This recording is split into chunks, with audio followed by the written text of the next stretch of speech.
गिबियावनो मावग्रा लोगोफोरनि आफादगिरि बर' बिजोंखौ आमनाय जानानै जानानै बरायग्रोबाय। गिबियाव सोंथियाव दङ बारहुंखा बसुमतारी बिथाङा सोंदों 1985 मायथाइयाव आसाम सरकार आरो आसामजों आरो भारतजों सुक्ति जादोंमोन। बे सुक्तियाव दफाफोरखौ दासिमबो मावफुङाखै, नाथाय नैबे समाव बिटिआर आव जा दफाफोर दङ बे दफाफोरखौ मोजाङै मावफुंजोबगोन ना मा होननानै 100% मावफुंजोबगोन नामा होननानै बिथाङा सोंदों। बिथांनि सायाव आं बुंसै। गिबियावनो आङो गिबि खेबनि थाखाय जोंनि माखासे पर्टेल निउज जि चेनेलफोर दङ बेबायदि मोनसे प्रेस कनफारेन्स खुंनायनि थाखाय आङो साबायखर बावदों आरो बियो मोनसे गोदान इनिशिएटिভ आं बेखौ कन्टिनिउ जागोन होननानै सानदों। মই সকলোকে ধন্যবাদ জনাইছোঁ প্ৰথমবাৰৰ কাৰণে আমাৰ এনেকুৱা পৰ্টেল আমাৰ চেনেল সকলৰ পৰা যি প্ৰেছ মিট আয়োজন কৰিছে প্ৰেছ কনফাৰেন্স এইটো মই ধন্যবাদ জনাইছোঁ। दा जि सोंलुखौ सोंदों 85आव आसाम एकर्ड जादों बियो फुल्लि इमप्लिमेन्ट जायाखै। बिटिआर एकर्डआ जागोन ना जाया जोङो मिथिगौ। आसाम एकर्डल' नङा नर्थ इस्टआव गासै 29 एकर्ड जादों आरो जोंनि बिटिआर एकर्डआ बियो 30 एकर्ड बियो government of Assam government of India आरो बर' आफादफोरजों खालामनाय बियो गोरोबथा आरो बे गोरोबथाखौ आङो फोथायो बियो इमप्लिमेन्ट जागोन। बेवहाय जिखिनि दफाफोर दङ बे दफाफोरखौ इमप्लिमेन्ट खालामनो गभर्नमेन्टआ हागोन आरो बेवहाय जेबो हेंथा गैया बे दफाफोरखौ इमप्लिमेन्ट खालामनायाव। माखासे एकर्डनि दफाफोर थायो जेफोरनिखि गुबुन गुबुन हारिफोरखौ बेखौ कनभिन्स खालामनायाव गभर्नमेन्टआ सम लायो। दा अब्लानो बे एकर्डआ इमप्लिमेन्ट जानायाव सम लायो।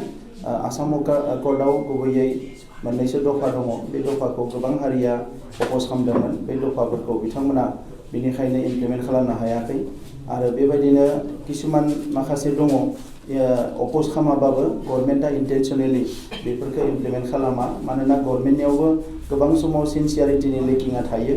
दा ओंखायनो एक्सपार्ट्स मानसिफ्रा एक्सपिरियेन्स मानसिफ्रा बुंदों जे मोनसे गोरोबथा खालामनाया जोबोद गोरा बाथ्रा। गोरोबथाखौ ओरैनो खालामनो हाया। सोमावसारनायनिख्रुइ मोनसे गोरोबथायाव थांनांगौआ गोब्राबसिन आरो गोरोबथा खालामखांनानै गोरोबथाखौ इमप्लिमेन्ट खालामनांगौआ बिनि दफाफोरखौ आरो गोरासिन। दा बिदि होननानै जों गोरोबथाखौथ' खालामालासिनो थानो हाया मानोना मोनसे हारिनि जेंनाखौ मोनसे ओनसोलनि जेंनाखौ सुस्रांनोबा गोरोबथाखौ खालामथारनांगोन आरो आं दायो फोथायो कि भारत सरकारा बे एकर्डखौ लानानै जेरैबायदि प्राइम मिनिस्टार हम मिनिस्टार बयबो इनभल्भ जादों। दा ओंखायनो बेयो मोनसे नेशनेल कमिटमेन्ट आरो बेखौ इमप्लिमेन्ट खालामथारगोन। आसामनिफ्राय जोबोद मोजां सार जोंनि जायगायाव माबोरै मोजां जोंनि डक्टरनि चिकित्साया नंगौ बियो मोनसे थार खोथा। बे दिनै हेल्थ जि सार्भिसेस बियो जोंनियाव जोबोद पुर माने डक्टर जोंनियाव नांगौ बायदि गैया हेल्थनि इनफ्रास्ट्राक्चार नांगौ बायदि गैया। दा ओंखायनो जोंनि मानसिफ्रा बेमार आजार जायोबा जोबोद खस्थ' मोनो। दा बेखौनो जोंबो दिनै साननो गोनां जादों कि बिनिफ्राय जों बोरैहाय बारग'नो हागोन। दा बे हेल्थ सार्भिसखौ जिहेतु मोजां नागिरदों भारताव नेशनेल जि रुरेल हेल्थ मिशन फैदोंमोन बे दिनै हेल्थ मिशननि खामानिया दाबो सोलिगासिनो दङ आरो बेवहाय गभर्नमेन्टआ जोबोद नाजानायखौ नुनो मोनदों कि गामि ओनसोलावबो मोजां हेल्थ सार्भिसफोरखौ होनो थाखाय नाथाय गभर्नमेन्टआ फेल जादों मानोना जोंनियाव नांगौ बायदि डक्टर गैया नांगौ बायदियै जोंहा इनफ्रास्ट्राक्चार गैया। दा बिनि थाखायनो जों सानदों जे बिटिआर ओनसोलाव एटलिस्ट मोनसे साब डिभिजनाव मोनसे हस्पिटाल थागोन जेरावनोखि अपारेशन खालामनो हानाय आरो आइसिइउनि बेबस्था थागोन आरो गासैबो बेरामखौ ट्रिटमेन्ट खालामनो हानायनि फेसिलिटिया थानांगोन। नाम्बार 1 नाम्बार 2 रुरेल एरियाफ्राव जोंहा डक्टरनि जोबोद आंखाल। दा ओंखायनो बेवहाय जि पिएचसि थायो सिएचसि थायो जि सेन्टारानो थाया मानो गाहायाव बै सेन्टारखौ मोनसे एरियायाव जोङो मुभ खालामहोनांगोन।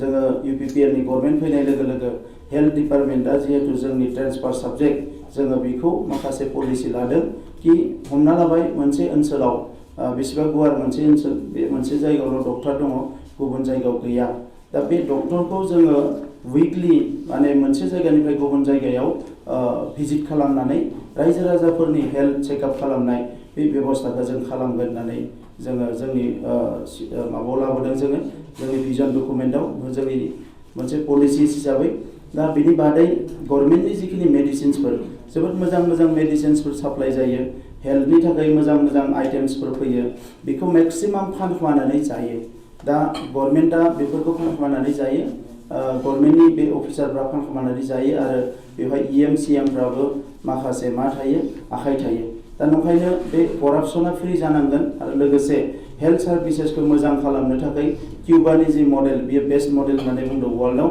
दा बेफोरखौ जोंबो स्टाडि खालामगासिनो दङ दा मोनसेया जाबाय प्रिभेन्सन इज बेटार देन किउर जोंनि ओनसोलावबो दायो इडुकेसन जोंनि जि सिस्टेम दङ सेकेन्डारि लेभेलनिफ्राय बा प्राइमारि आपार प्राइमारि लेभेलनिफ्रायनो जोंनियाव जुदियाव माखासे कर्सफोरा दंखायो बे कर्सफोरखौ जों आरो मोर एम्फासाइज खालामनानै जोङो बोरैहाय जोंनि हेल्थखौ मोजाङै लाखिनो हायो बेनि बेबस्थाफोरखौ जोङो खालामगोन आरो बेजों लोगोसे डक्टर नांगौ प्लास लोंनाय दै जोंनि ओनसोलनि लोंनाय दैफ्राव आर्सेनिक दङ गोबां बायदिसिना माबा दङ दा बेनि थाखायनो जोंनि ओनसोलाव गोबां सा ओनसोलनि मानसिफ्रा मोजां दै मोनलोङैनि थाखायनोबो गोबां बेराम जादों देहायाव दा नंखायनो जोङो बेजों लोगोसे मोनसे दाजाबदेरदों कि क'क्राझारनिफ्राय लानानै माजबातसिम जेसेबां ओनसोल दङ जोंहा दैनि क्राइसिस बेवहाय जोङो बोसोरसेनि गेजेरावनो हाद्रायाबाबो बोसोरनैनि गेजेरावनो दैनि जेंनाखौ फोजोबगोन मोजां दै जाहाथे बयबो मोनलोङो अब्लानो जोंनि देहाया एसे मोजां जागोन होननानै आं सानो आरो